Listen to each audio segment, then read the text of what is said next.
doing this Wednesday? Okay, you already know what time it is. Let me go ahead and hit the horn. It is 1 o'clock in Kitsap County. And what does that mean? That means Tipping Points and Puzzle Pieces, episode number 94. So glad that you can all join us today. Uh, let's go ahead and get started. I was not here last week. I was under the weather. I'm back and bald. So I'm the double B, but it is what it is. Let's go ahead and bring on our esteemed co-host here, the co-host with the most. Boy Frost, everyone. How are you doing? I'm doing really well, but I do have to say that most people shave their head in the summer and grow their hair in the winter. You just have to do it the other way. Hey, you know what? I just feel like, man, I could do what I want. I eat my dessert first sometimes.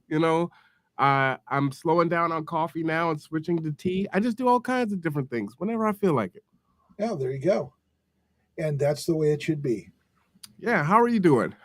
I'm doing really good. It's been an interesting few weeks. I think this is going to be the last of the Change series because I think I've said everything I needed to say. Okay. So I will have to come up with something completely different for 95. Ooh, all right. Any kind of secret thoughts? Lots of thoughts. But I think next week, since it's 95, and I like to do something special every 5. I'm going to do a holiday special. Oh, okay. Let's see. What is today's date? The 13th? Yeah. So it'll be. It will be the last one before Christmas. Yes. Ah, okay. Interesting. So we can do the holiday special next week.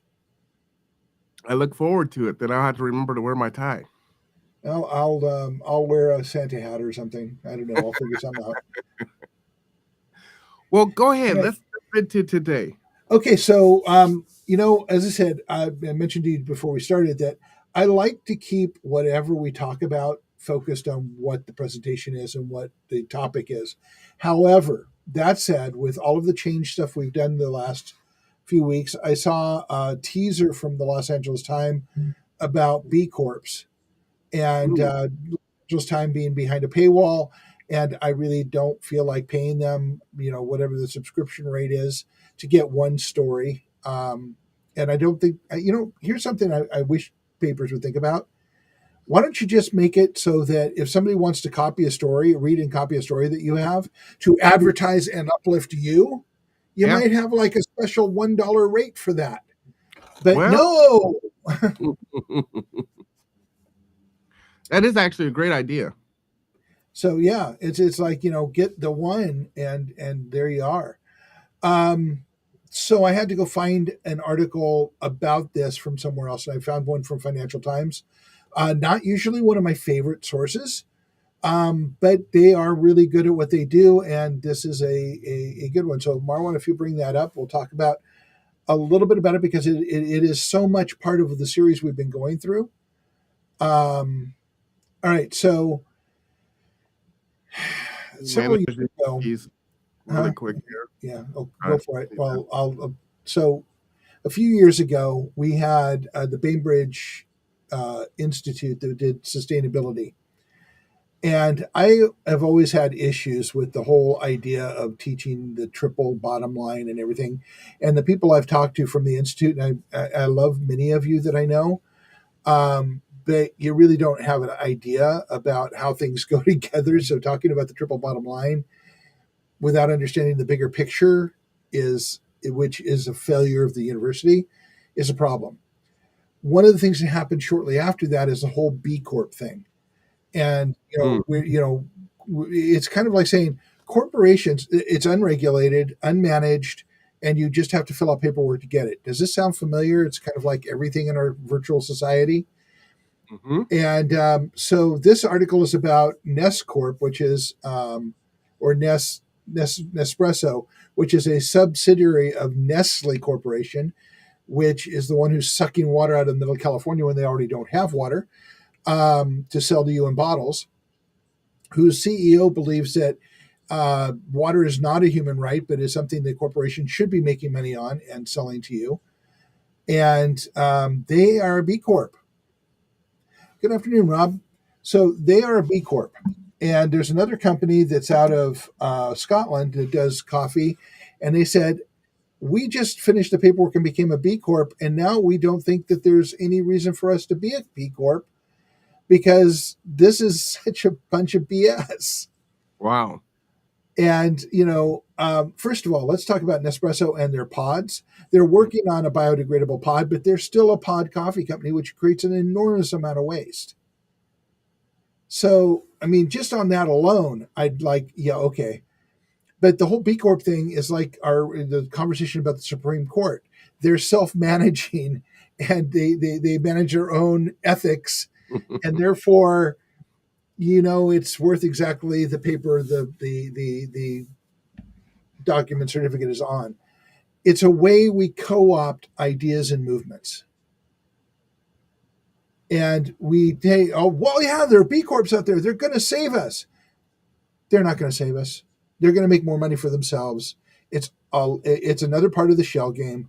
But I thought that we should talk about this. Are you sure, Mark? Because I mean, they're right here. I highlighted they're certified as a force for good. I mean, yeah. And how's that managed? And how's that regulated? And how's it enforced? Do they go slap their hands? Oh, man. This is just the self-regulated. Oh, corporations are a force for good. They're going to manage themselves because they got a certification as a B Corp. That's just BS. Actually, I'll go much farther. Do you know what the term blivet means? No. Blivet is 10 pounds of horse shit in a 5-pound bag. Wow. Okay. That's what this is. But we all feel good about it because they say we should feel good about it because it's going to be a force for good in our world. It's just one more thing to distract us from doing the work we all need to do. You know how you enforce these people? Don't buy from them. Absolutely. Or buy from the ones that are actually doing the work. Yeah, but the Scottish company who's doing all the work, we should buy their product and we should ignore the Nespresso. But this is a whole con game. This is how we co-opt ideas and movements and make them nothing. Any thoughts, Marwan? I've had my rant. Well, like you said, the SURF certification, a force for good. I'm just kind of highlighting all these buzzwords. It doesn't require the big changes in business that we urgently need. What they do really well is creating a community of business people who are passionate about sustainability. What is that? Yeah. Tell everyone you're now a B Corp. People expect that you really do prioritize people and the planet, but that's not necessarily the case. And just like you said with the pods, it's not the case. No, it's not. And I mean, it is a process you go through that creates a marketing buzzword. That's all it is. 6,400 certified B Corps. This is in 2022. Yeah. Wow. Once largely made up of smaller businesses trying to change how business was done, the pool of B Corps are now also include major companies from Ben & Jerry's, French Which Fruit are not owned by Ben & Jerry anymore. Who owns it? I don't remember, but they were bought out by one of the major megacorps. Ben & Jerry arguably did a lot of really good things. Yes, but absolutely. then they sold out to one of the major corps. Yeah, capitalism reigns supreme, right? Yep. Capitalism run amok. So before I start the really, Ellen, this shows the growth path of it. No, thank you for sharing this. And I think what's unfortunate about this and very real and today is we're all very busy folks and we're looking for whatever that institution that we can look to and say, hey, is this organization, is this company doing well?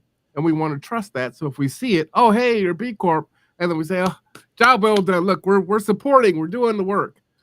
Yep. And you're really not. And you add that to our basic cognitive dissonance, which is pretty much trained into us, where, we think that these things are evil, but if we buy it, it's okay. Mm-hmm. Because if we buy it, they must be good, right? Whether they are or not. All right, so now to the more positive part of the present of the day. Oh, I'm it going to actually talk, goes uphill. huh? It actually goes uphill. It actually goes to a better place to some degree. We're going to be talking about humanity today, and I very specifically kind of decided to make it more of a electronic, technological, robotic look at here because of a Mm-hmm. lot of what I'm going to be saying. Actually, that's not true. It worked out really well and serendipitously, but I'm going to take credit for it. All right. So, Humanity for All, the journey. Now, there really isn't a Humanity for All project for us, but all of the projects could arguably be about Humanity for All. So, kind of, we're going to be talking about the core. Everything we've talked about to this time brings us to this one. Okay. And obviously, I'm going to have to click over here. All right. Come on. There we go. All right. So, if you start with the premise that we've been pushing down your throat, talking about for weeks, that we have a broken culture and we are all broken because of the culture. We're affected by it. If we start from here, we can start with, dealing with what's broken, but we have to admit that it's broken. As Aaron Sorkin said, first you have to know that admit there is a problem before you can start working toward fixing it. All right, to recap what we've done so far. And again, this is going to be 6 and the final one of this series. And there will be a new series starting, and I have no idea what it is yet, but we'll get there. Change 1 was community for all, the power of community and people working together. And Marwan and I say we the people so often. And yes, we admit that the right wing has been using we the people to say things that it doesn't mean. We mean it as it says in the Constitution, is we the people have the power together. And we're talking about working together, learning how to come together, learning how to change the future together. And we'll talk more about that as we go forward, as we always do. Second was talking about economics, talking about the history of money, understanding how it happens, and Jenga, the fact that it's all coming down and it can't do anything else given the time frame that we're working on, how we do things, and how we move forward.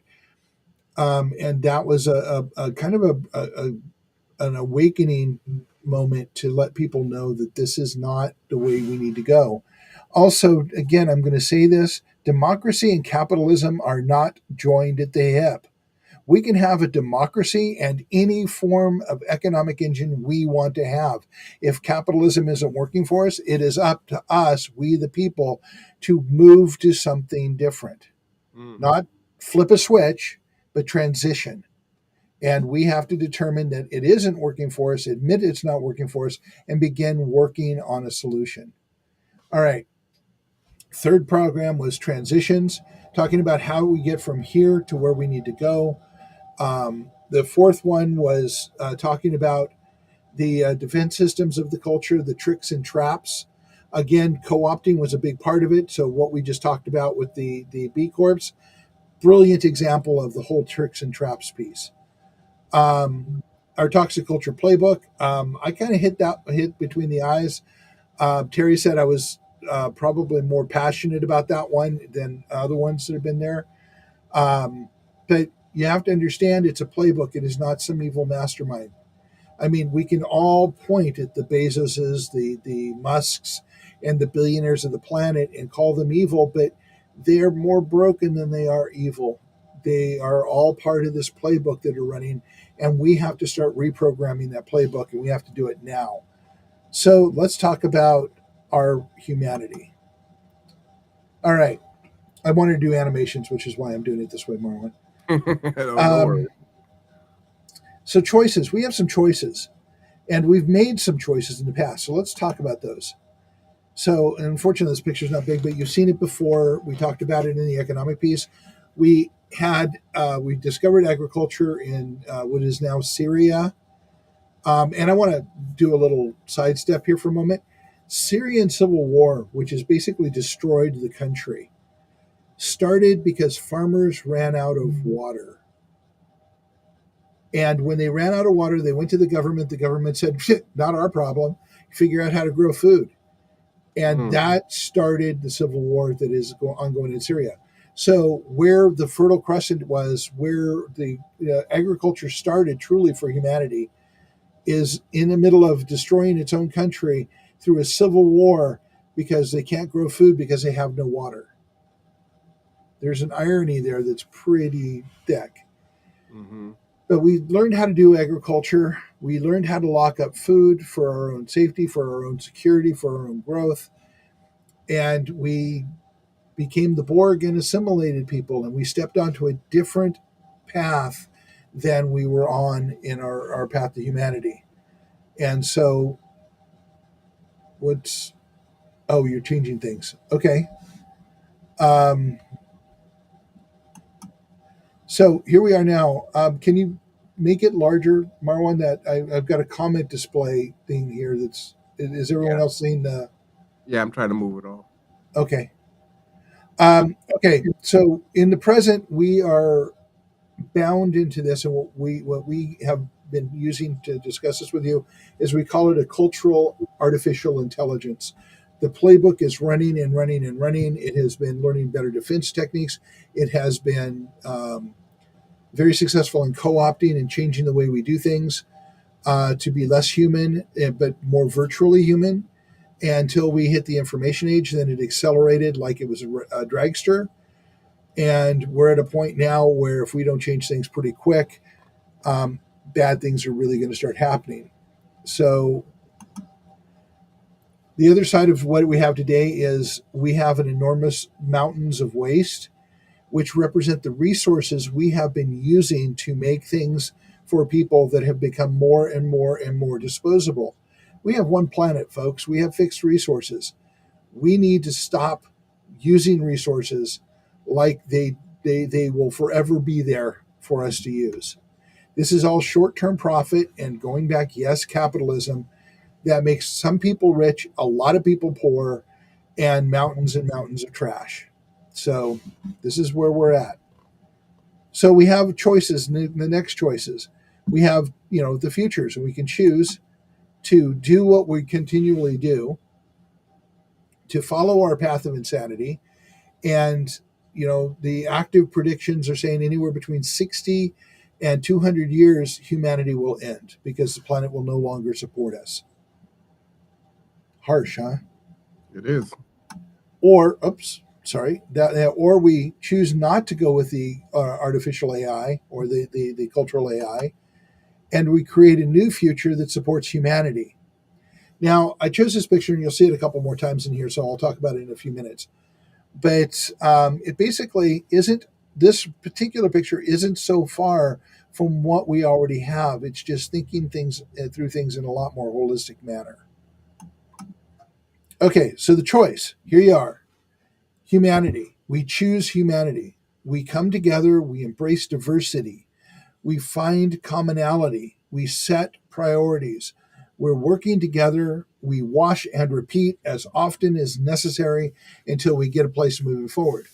Or we have the other side of the coin, because coin has two sides, and we stay the course. We keep doing more of what we're doing. We embrace the insanity. We continue letting fear control us, and we make excuses when while it continues to worsen. And we look for some, I'm going to add one more, we look for some organization or institution to save our lazy butts. Okay. All right. So transitions, we need to transition. Again, I use this picture because you can look around cities in the country, and there are places that already have systems like this that are starting to move this direction. We need to do lots more of it. And one of the things we have to do is we have to start using thermal mass buildings, because the climate is going to continue to heat and cool, and we have to have more resilient buildings to live in. We need Mind explaining that, Mark? Yeah, I was just getting ready to go there. Thank you. Okay, thermal mass is okay. So most houses are built out of 2x4s, siding, some insulation. If you've got R14 insulation, which is the measurement points, it's considered really good, but it's not adequate. and it certainly won't be adequate into the futures. We're going to start needing to build buildings with R30 and 40 values in order to weather the weather changes. Thermal mass actually creates exactly what it sounds like. It is a mass that creates a thermal barrier. If you're underground, if you're in a cave, and if for any of you who've gone hiking and gone into caves, it's always colder in the cave because you have all that rock around you, and the heat doesn't, it maintains an average temperature between 50 and 54, 55 degrees. And if your house does the same thing, it's easy to heat, it's easy to cool, and it takes much less energy to do so. And if the days are 110 degrees, the inside of your house will maintain a better standard for you to be able to live. Got you. So we need better public transportation, but we'll get into more of that. But we have to transition to something else, and we have to demand it together. It's the only way it's going to happen, because politicians and decision makers have money coming in from all these corporations who are very interested in short-term profit. Whether it's utility, whether it's a manufacturing facility, whether it's public transportation facilities. All right. So the path forward to humanity is imagination. And I've been working on talking about our new logo, which is to the left of the Imagine picture as you're looking at it. The outside ring is what Resilient Ecosystems and other organizations around the world are doing. And what we desperately need is a framework of change. But that framework of change just adds tools to the box to change. Those pieces in the center are you, and it requires you coming to the table and bringing your piece. Even if you don't think you have anything to add, even if you're afraid of talking to other people, or someone will think you're crazy, or whatever the thousands and thousands of excuses we all make not to engage. If you come to the center and you talk about it, there may be lots of people who agree with you. There may be people who don't agree with you, but it begins a conversation about how those pieces will fit together. And every piece of information, every viewpoint, every opinion informs the picture. And we have to learn to have those conversations. You know what I like about the logo is you've got the connective outer part of the puzzle, and the individual that is represented by the inside can tap into any part to build their puzzle in. So they can go to the purple or to the green or to the pink and pull their piece there if that's where they think they fit. And Yeah. they probably will find that they fit in more than one spot. Oh, yeah, we expect that is going to be true. Mm-hmm. And then once we figure out that, we can all come together and put the pieces together, which is on the right. So imagine a human future. Bring your puzzle piece and build the picture together. I mean, it's just that simple. Okay, so technology, what exists today? I mean, we are looking at this and going, well, God, we have to invent all this stuff. We have to do this. No, we don't. What exists today, we already have the ability to garden together and grow food locally. We've had that since day one of agriculture.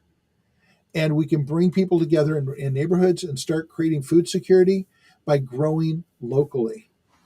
And Resilient Ecosystems and the Kitsap Resilience Project are already doing it in a couple spots, and we're going to be growing that out as we go. And quite honestly, finding people that embrace this is fairly easy. Okay, so solar. Germany's running in the 80 to 90% of their country off of renewable energies now, today, this minute. We're not adopting it because the utilities here, who are not public, some are publicly owned, but most of them are for-profit corporations, don't want to invest the money. They want to use infrastructure that's 70, 80 years old, and to hell with us. And that's kind of their whole philosophy. Okay. Thermal mass housing exists today. It's a company out of Oregon, and this is not me plugging the company, except I happen to know about them. There are probably other companies that do similar things. Their name is ShelterWorks. They have a fast wall brick that is native R40. When it arrives, they will, you get it, you build it, and your house is, going to maintain a thermal mass equivalency that will make you more comfortable when it's hot or cold, make it easier and cheaper to heat and cool. That is available today. There are hundreds of technologies that are available today. Some have been available for hundreds to thousands of years, and we just don't apply it because we're so fascinated with the new and unique. So, what exists tomorrow? What are we waiting for? Well, there's graphene batteries, which are just now hitting the market. The issue was figuring out how to mass produce graphene, which is graphite, which is the same thing as a pencil and other things. They are using that for batteries. They're going to be far cheaper, far more available, and far safer than lithium ion, and they're hitting the market now. But there are thousands of batteries coming through, battery technologies coming through now, and they're all moving forward faster and faster and faster, giving us a better tomorrow. Okay, this is going to be one I'm going to talk about for a little bit. These are the pod in the background there. You'll see the pod cars. You see the gentleman in the wheelchair wheeling into one. Mm-hmm. This concept I first saw in the 1970s. The idea was that you would have a pod car in your garage. And now I'm going to start with this because it's always the argument. But I don't want to give up my car. Well, don't. But if you have a pod car available to you in your neighborhood or in your garage, you can go into it. You can program where you want to go.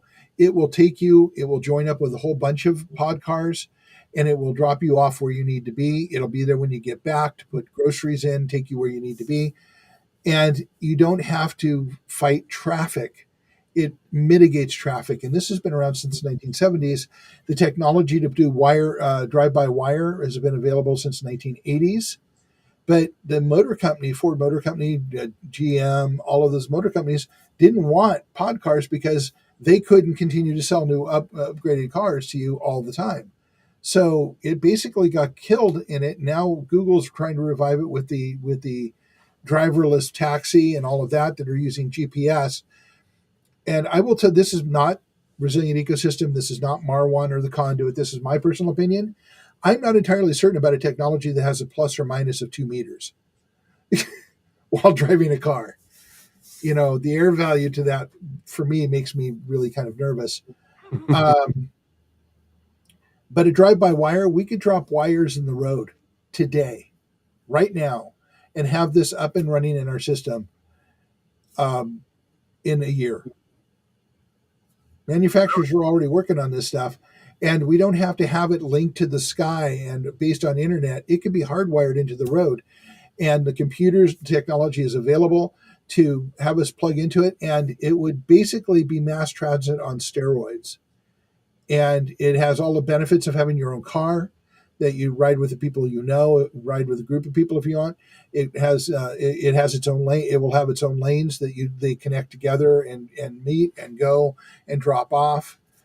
And people can still drive their cars in the other lanes if you want to. But then driving your car becomes more fun and not a task and a risk of your life every day. I have been a big proponent of this for decades, and I've been hoping to see it. You say it can be done in a year. What is the process to put it in the ground? Dropping a wire in the ground that connects to a computer system. I mean, but do you have to tear up the asphalt and then re-pour over it, or? Well, they do that all the time anyhow, don't they? Well, I mean, that's a true story. Yeah. I mean, it would be no more. I mean, just the road that's going to get fixed, you put a groove down the middle of it, you drop the wire down into it, the sensors pick up the wire and follow the wire. So, yeah, there's going to be some infrastructure changes, but we do that anyhow, almost all the time. Okay, going to the final one. Okay, I have been a science fiction fan all my life. And so hearing these conversations about the Mars trips and Mars colonies that, quite honestly, the science doesn't support and isn't going to be easy. And then terraforming a planet. I mean, we are so far away from even the beginnings of that it's laughable. But yet they're selling that idea. And who's selling it? Oh, SpaceX and the commercial Starship lines. Some idiot out of Holland that's already selling people tickets on the next bus to space. Remember the guy that was selling the sub to Titanic that crushed? Hmm. This is the same mentality here. But NASA already has the technology, has been working on the technology to mine asteroids. And they're really close, relatively. And they don't require a lot of, building of infrastructure on a planet to support it. We could be getting water, which is going to be desperately needed shortly in a while because there are water-based ice on asteroids. There have been asteroids that have been found with platinum in them, with gold in them, with rare metals. Probably have lithium in some of them. We can be having a whole new gold bust or a gold rush. Excuse me, not gold bust, gold rush to mine asteroids to replace some of the resources, while we learn how to recycle the resources that we're wasting. Mm. So not using our finite resources here on the planet.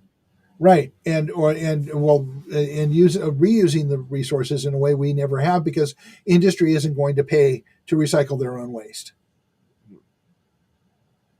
Okay, remember politicians are pretty much owned by the industry, so they're not going to pass laws. Though there are, I do want to stop here right here and point out that there are two laws in the House or in Congress right now, not necessarily in the House, that are written differently to prevent private equity companies with assets of over $50 million from buying apartments and housing projects, low-income housing projects, to raise the price. I love it. If they pass, which is a big question, if they will stop, they will be a big step in stopping this surplus or lack of surplus living quarters because they're raising the rent by doing this, or they're raising the money by doing this. It'll be a step, and I'd love to see it pass. It is a good first step. I just Yeah, want to make sure that they enforce, these silent subsidiaries or partnerships of under 50 million. Because 50 yeah, million is still a lot of money, right? To yeah, come in and still purchase under a shell company and just continue to push the price up. yeah. Well, it's a good step, and it's showing that somebody's actually doing something that sounds like it'll be meaningful. Yeah. I'm also not a big fan of this new model of piecemealing a bunch of people investing in a house, right? Like you could buy stock Yeah, into the purchase of the house. So it's like, oh, we all own this home. It was like, yeah, I'm not a fan of that. it's another shell game. Yeah. It's all part of the same thing. So yeah, we could be mining asteroids, and for vital resources, we can be using some of that investment to learn how to recycle the waste that we have around, which is all doable if we decide to invest in it. And that's going to be up to us pushing for that investment. All right. So we decided to, that's one of my favorite things. I stole that another one from Aaron Sorkin from the newsroom. I like We that. just Before decided you go to, on, Mark, huh? can you go back to that backslide really quick before you go Sure. forward? There we go. You were talking about the different technology, and just one that I wanted to share with people was we talked about this before, but I didn't have his name, was Moses West and the atmospheric water generator. You Yeah. remember talking about that? Yes. And so he was in Flint and some other places here. I put the link here on the screen if you want to learn about that. But being able to pull water from the atmosphere is pretty impressive. It's technology that's existed for a long time. Like you said before, a lot of these technologies have been around.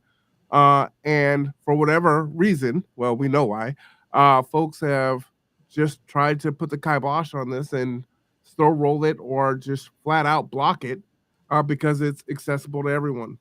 Yep. And, go looking for something, real information. Like I was looking for the questions that have been asked about this, about the B Corps.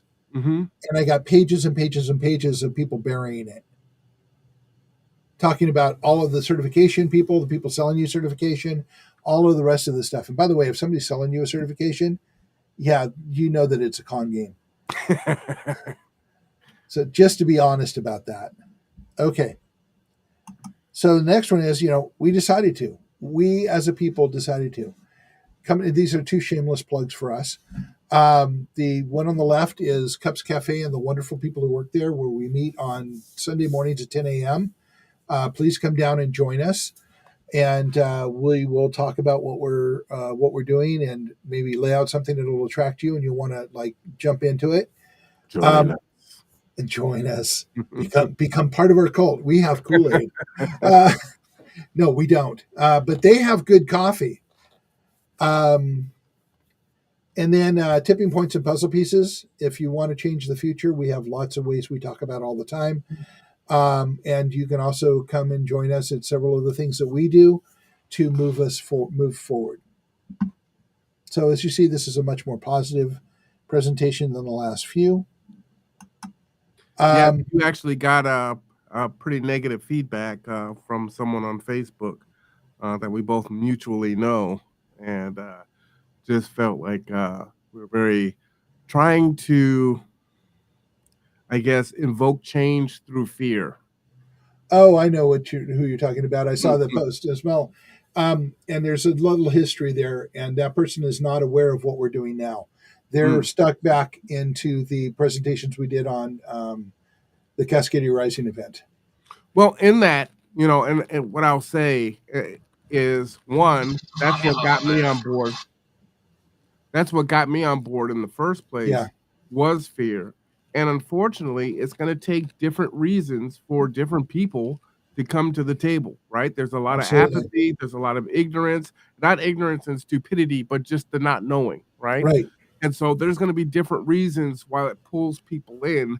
And that was very successful to pull me in. So I'll say that. Yep.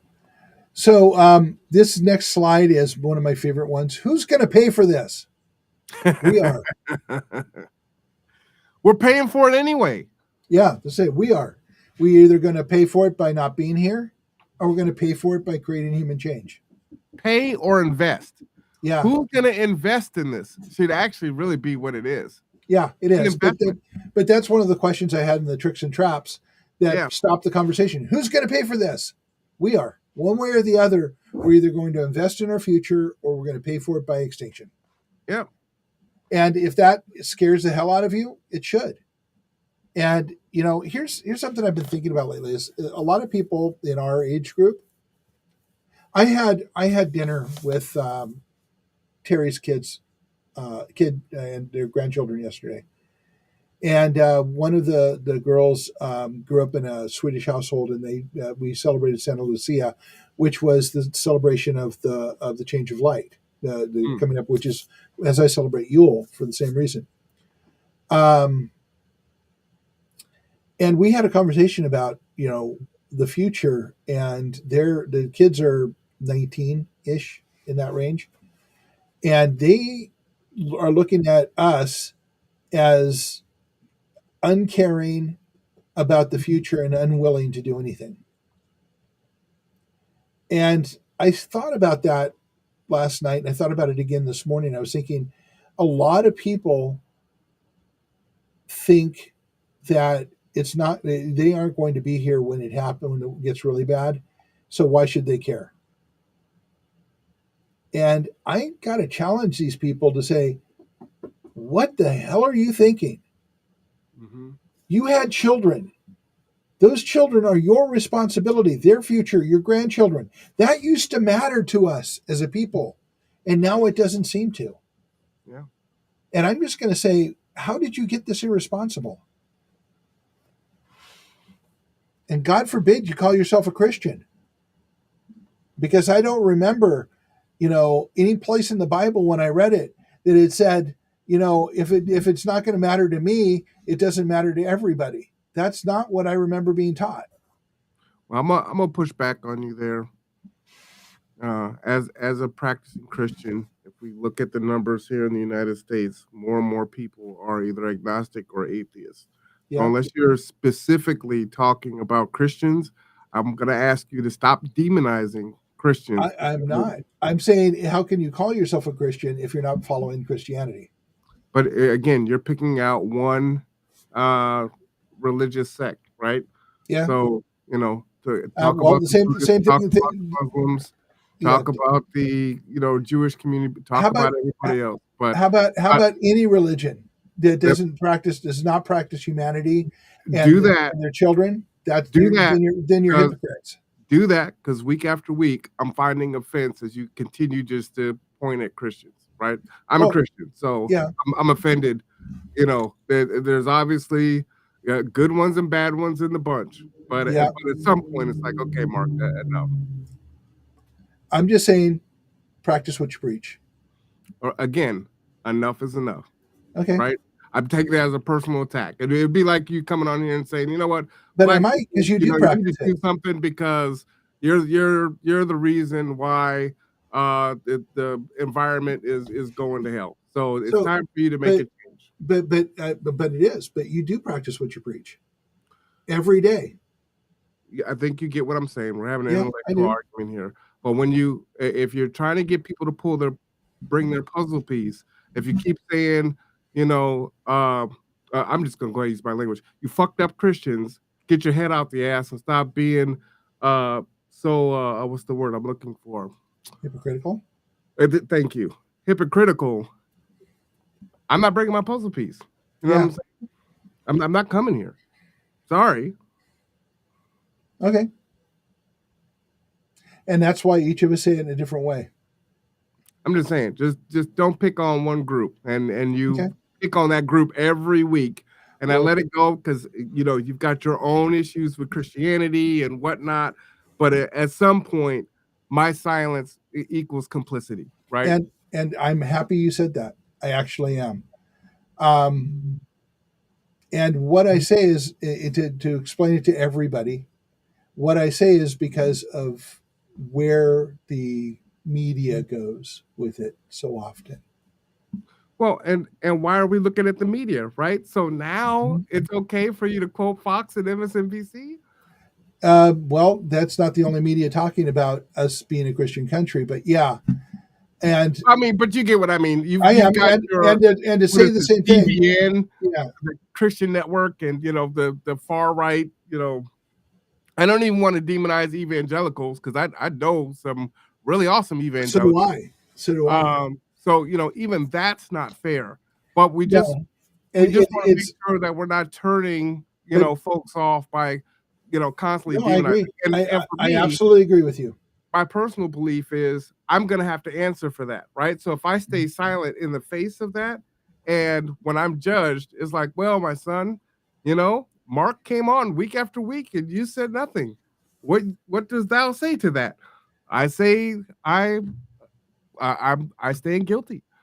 So anyway, I will hop down off my soapbox there. Oh, no, fair point. Fair point. And again, you bring up a very good point.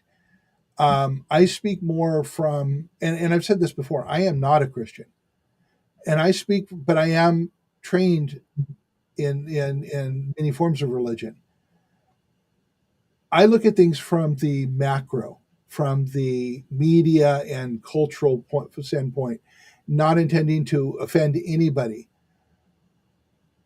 But it's like using we the people. You're using a tool that you probably shouldn't be using to sell an idea. You're looking after. Well, I even disagree with that because for those of us that and again, just Okay, and let's no, I mean that I invited disagreement with that. yeah. No, I'm saying what I'm telling the audience is in full disclosure, I am not a Bible thumping. I'm every Sunday in my seat my butt's in the seat in the pew, and I can quote you Bible verse. That's not the type of Christian that I am. It would be great if I was. However, Hold on. Your butt is in the seat every Sunday because you're not at our meet and greets because your butt is in the seat every Sunday. well, I just want to point that out. well, but I'm running the AV, but I don't have to Yeah. physically do that from there, right? So I Okay. could do that from where I'm at. So I'm engaged with the church on Sunday. I'm just not. What I mean by that is I'm not there, singing the hymns, following the Bible verses. I'm working, right? So it's not the same thing as quote unquote a going to church versus attending church, being involved in service, should I say, where I can really listen to the message and take something from it. Um, that said, you know, there's I think that it can be the right tool for those that are trying to be the best versions of themselves in their Christian walk, you know, thou shalt not steal, don't covet, the 10 commandments and beyond, and being a good person, being good neighbors, being good stewards of the earth, right? All of those things can be a good tool because then when you put that together, you're saying, hey, you got to look out for your fellow man. Your fellow man needs water, needs housing, needs food, needs to be able to affordably take care of themselves and their family. Those are definitely Christian values that you can lead into. And from that, I think that tool is very appropriate. You see what I'm saying? Yeah, Now, I agree with you. when they beat you over the head with a cudgel and say, thou better do this, regardless of how you feel or think, that's when it gets lost in the sauce. Absolutely. For everybody. Facts. So bringing that up, the next slide was perfect. So the New Human motto, no matter who you are or what you believe, that we want to push is how can we help? Think about the mental change that happens with that. If your whole attitude is not what's it going to cost me, but how can I help? Mm-hmm. I like that because it changes what can you do for me or what can you do for your country versus what can your country do for you. I love that, right? How can I put my hands in the pie and help the situation, help the person, help the family, help the community? Then you're really going to love the next slide. Oh, how can we help? Because that's really the motto of who we are as resilient ecosystems. That really is the model of the Kitsap Resiliency Project and the people who have been advising and helping and showing up along the way. I love it. So I take it that young lady next to Matt and in between Crystal is the newest member of that is the newest, Gracie Halpin. Yes. Excellent. And her tag on the board, I'm changing the board bios a little bit to talk a little bit more about why you're here and what you bring to our specific thing than the normal bio. And her tagline is reality check. Because we need somebody from younger generations to check our belief systems. I certainly do. I'm not saying all of us and everything else, but I certainly need to make sure that I am sane and doing what needs to be done to save our next generation. I'm just thinking, I don't disagree with your statement. It just seems like there's such this fine line between tradition and culture and progressiveness, right? And trying to find that balance where you're honoring both the old and the young at the same time. It requires intention, right? It requires listening and engaging and really saying, how can I help?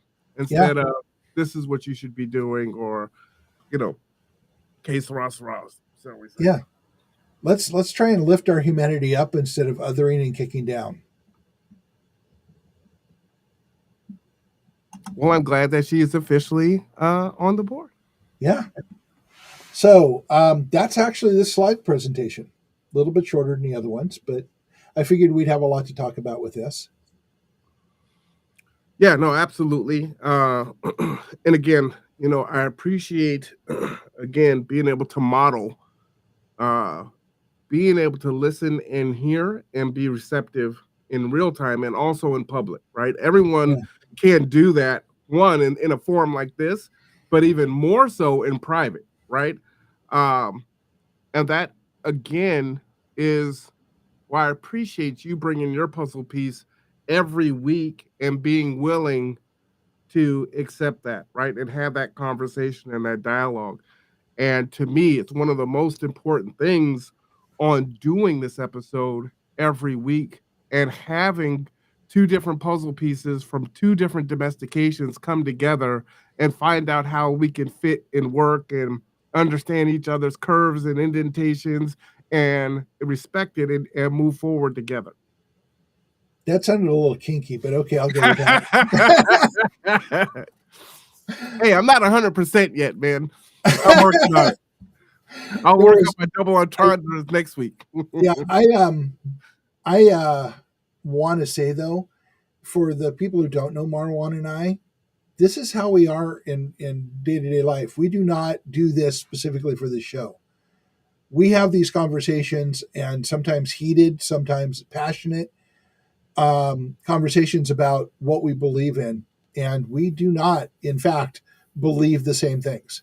Mhm. But we do believe 100% that we have to work together to create something better for everybody. And it's respectful because we're respected to each other, which takes time, right?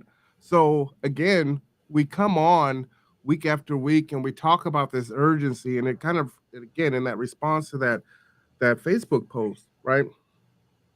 There is this urgency. We can watch this country tearing itself apart. We Watch the have, world tear itself apart. we have to find a way together. Well, and so for a lot of us, we see it feels so impossible to affect the world. So try to affect something that's closer to you. Absolutely. Just as a quick segue, I encourage people to, if you have Netflix, go and check out Leave the World Behind. This came out 2 weeks ago. The producers were the Obamas. This is based on a book that came out that was written a few years ago. It's got Julia Roberts and the two-time Oscar winner. I can't think of his name right now. Excellent movie about exactly what Mark is talking about now, and the distrust and things happening, and kind of what happens when humanity doesn't find a way together. I think this is an excellent exposition, and it's really up to your interpretation on what are the catalysts and the causes of these things. So I encourage you to watch it. It would definitely be a great discussion. I just watched this, Mark, so I'm Okay. putting that out there for you too. I think you'll get a No, huge no. kick, and we'll I have a will. great discussion off of that. Yeah, I actually have it on my list. I just haven't Oh, gotten do to it you? yet. Yeah. Oh man, it's fascinating. Yeah, I have all those Christmas movies to watch first. Like Die Hard, God. right? Yeah. Oh well, that. Die Hard is a Christmas music Let's movie. talk about that. Let's talk about the fact that people are trying to use that as a divisive argument on Facebook. And the thing that, and I'm about to drop the F bomb. The Really? thing that goes through my mind when I see this going up is, who the fuck cares? Watch it as a Christmas movie if you want to watch it as a Christmas movie. Don't if you don't. Who I do. cares? I watch it as a Christmas movie. I will watch it with a Christmas movie with you. Hey, yippee-ki-yay, motherfucker. Yeah. So, how many do they allow before they block us? I did mute that, right? I didn't hear you muted. So, okay. Oh my goodness, I'm so sorry, people.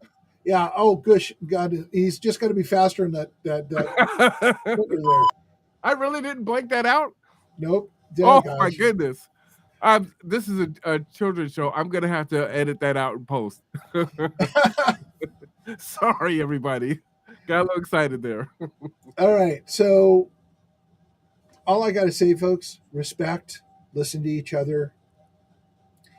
And as I recommended somebody on Facebook yesterday who was asking about how to have hard conversations, have them. You have to have them. And you need to listen. You need to have respect. You need to not take things personally. You need to be expectant that the outcome may not be what you expect it to be. Yeah, because of and Rob just said that Lethal Weapon, because of the Christmas tree lot and the scene there. Yes, of course. And in that also, I gave you a lot of credit there, but in me being offended by your conversation and pushing back and wanting to be heard in that, as you're explaining yourself, I have to also need to be receptive of that, right? Mm-hmm. So I could just say, no, you're just what's the disparaging term for people that are against Christians? I don't know what the word would be. I mean, we've got anti-Semitism. What would be for anti-Christian? Whatever that term would be, right? I could have just been cancel Mark and just go in. I don't want to hear what you have to say. You've offended me. You've done this week after week. How dare you? And I also have to, in real time, have that conversation, be able to articulate myself. and get my point across in a way that isn't disrespectful at the same time, right? And to find out that I agree with you on for the most part. But there's two things we're talking about, as I said before. We're talking about the real Christianity that is being practiced by people, and we're talking about what the media uses the term for, which is not always the same thing. Which, you know, and this is some of the things I'm going to be talking about in a new series I'm doing next year, starting in January. But the media does do a good job of that, right? They demonize right-wing evangelicals that are Trumpers, anti-abortion, all these different things. But then if you think about the history of African Americans in this country, right, where Christianity was put on us, many of us, that's our practicing religion, right? Yeah. That was forced on us. So here we are now practicing this. This is what we've known from our parents to our grandparents to our great grandparents and before that. And it's like, wow, you got all these people shitting on Christianity, and here we are all loving Jesus and worshiping and trying to do what we can do. And it's like you're telling us that our religion is shit. Exactly Like, so. wow. But it's not only Christianity. I mean, this whole thing with Israel and Hamas and the people taking up sides, and I'm thinking about being raised Jewish, and I'm like that puts me on one side, but it doesn't, because I can think for myself. Right, And but in that's relatively new in regards to being yes, the front page. but what I'm saying it's ongoing, and It is ongoing. Think about people are terrified of people from Islam, but Islam, the Quran is not that different from the Bible in what it teaches. So, but we demonize people from Islam because of terrorists, and we demonize the whole for the few. And media is right on that because they're trying to sell newspapers and don't think about the actual responsibility that they have to us as individuals and or as to humanity as a whole. Well, there's a lot of pieces in the Quran that I actually like. Yeah. Some of the beliefs that the Muslim world has.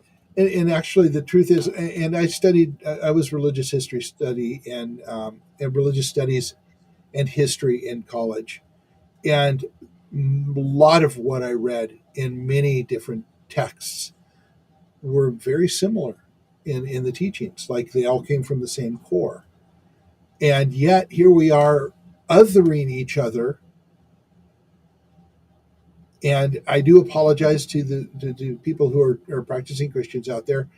Again, I speak from a more macro look at what media is doing and what the cultural understanding is doing. So I'm just as bad as the newspapers with their selling newspapers and disrespecting the individuals practicing.